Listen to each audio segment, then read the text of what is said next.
After rewatching all of the Harry Potter films, I have a couple thoughts.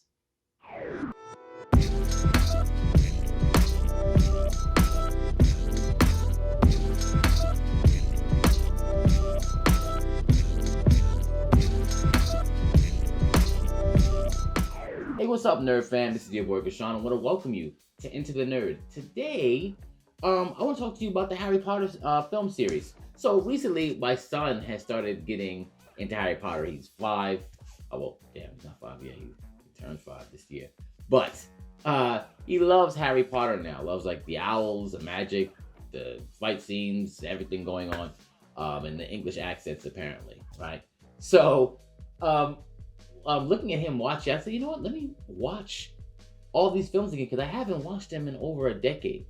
So what I felt about them, I'm like, maybe I might not feel the same way because I'm not as young anymore.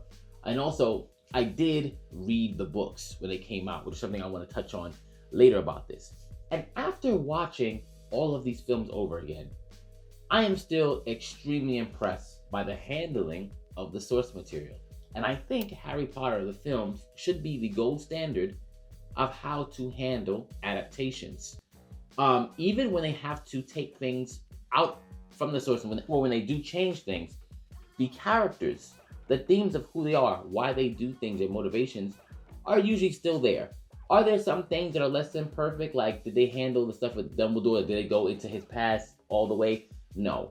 But that's what some of the later films try to do, but whatever. I watched some interviews with the director, and they're talking about how, some things they had to take out because they felt like films would start to be like over 3 hours. And I get it. A lot of people, like, their attention span is not going to be that long to sit there and watch these. Understand.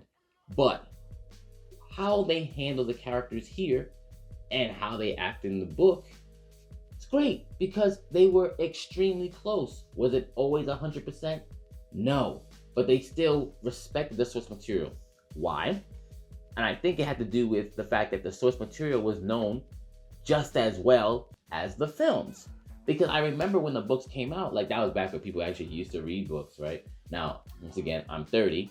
I'll be 31 next month, so you can tell this my age group where people I used to watch them outside with the books, like waiting online, like how people wait for Jordan and stuff. They were waiting for these Harry Potter books. And it was like, we would all be in school with our books and like, what chapter are you on? I'm up to this. I don't tell me. That was big. It's opposite. It's like Game of Thrones, but opposite. Because people weren't really reading the Game of Thrones books. They weren't, they weren't. Let's just be honest. If you read it, you read it. But a lot of people saw the show first and then got interested and then read the books. And that's fine too. That's fine. But I'm just saying the source material is not what made the show. It wasn't like people were like, oh my God, I read this book. There wasn't a whole bunch of that. It was more the opposite, right? But this is like, oh, we love these books. Now make a film. So you have the people who were reading the book actively being very attentive and trying to see. And the director knew that. All the directors, they knew it. You know what? People are going to be very attentive because there's things that they love about these characters. So let's make sure that we include them. And when you're adapting something, isn't that what you're supposed to be paying attention to? What the fans love about the franchise? What really stuck with them? And making sure that that gets thrown onto the screen so that the core fan base loves it? Because there's going to be a whole bunch of people who have never read the book. Might not have heard of Harry Potter until they saw their first movie trailer. I get it. But those aren't the people you go to first because they're going to watch the movie anyway. But you want to make sure that people who are buying the books, who are buying the cloaks, who are at Comic-Con playing Quidditch. Yes, that is a real thing. I remember I was at Comic-Con, New York Comic-Con. They have like the little section where they are playing like Dungeons and Dragons and stuff, and then people are it's a funny story. People are doing the autographs of wrestlers and stuff. And I remember there were these two dudes in like plain clothes, and then there was these two other people who were wearing like the Hogwarts robes and stuff like that. And there's like I don't know why I'm forgetting the like I'm gonna say hoops for right now because I'm forgetting the actual terminology for it. But they're holding a broom in one hand, and they're holding, I believe it's the quaffle in the other one, right? And they're playing it like they're playing basketball. it was hilarious. But it's cool that they were able to do something like that, right? Either way, whether you're a person like that or you're someone who is just into it casually, they did a very good job here. And as far as the film is concerned, I like how the fact that they got older, the films got more mature. That's a great thing to think about because the people who are watching it are also getting older. That was a very smart move. It's subtle, but it's smart. And also, when you say that a character in Voldemort is evil and didn't even want to say his name, when he gets on screen, you got to make sure he's worthy of all that. And they did, because the first thing he did was kill someone. Remember, he did the Cedric when Peter Pettigrew was holding him. He's like, "Kill the Spare." Immediately, it's like, "Oh, we're just gonna start killing people."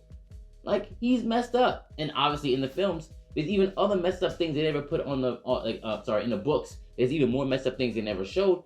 But it's fine. You at least got how dangerous he was, especially in whole Deathly Hallows when everyone's dying. From Order of the Phoenix to Deathly Hallows, just important characters are dying to increase the gravity of what the Death Eaters and Voldemort really mean to the Wizarding world. I thought that was very, very good. The world building is very, very good. The character building is good. And once again, this is based off of something. Now, could this director say, "I want this person to look like this and this person to act like this, because if I read the book, this is what I would like," and then pay attention to like some subset of people who were like, "Yeah, I would like that too"? Sure, they could have done that. Or they could have paid attention to the people who actually bought the book, right? Now, obviously, a lot of these comic book movies and anything else could really take cues from this, because once again, the casual audience has no idea what's in the source material, so they're going to watch it anyway. But the people who are really the core fans, they spend the most money and time. So you have to adhere to them first. And Harry Potter, the series, that whole film series, show what happens when people care more about getting the source material adapted correctly versus, I don't know, just trying to shove their own creative narratives in it. And obviously, maybe it's because of the times, because everything wasn't supposed to be politically correct. Everything wasn't supposed to be about social justice at that time. So maybe it was easier for a person to just make what was inside the film. And people could say, what was inside the book. They were like, "Oh, well, there were some problematic things in the." It wasn't problematic when you were reading it. So let's just be honest. Some of the people who were complaining, they weren't complaining when they were reading it. Now they're complaining about it because it's cool to complain about it.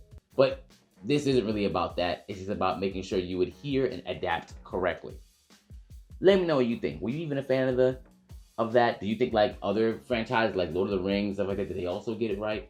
Do you think that comic book movies could learn from it? Let's just have a whole conversation about it. Until then, keep on watching these movies and hold these directors accountable.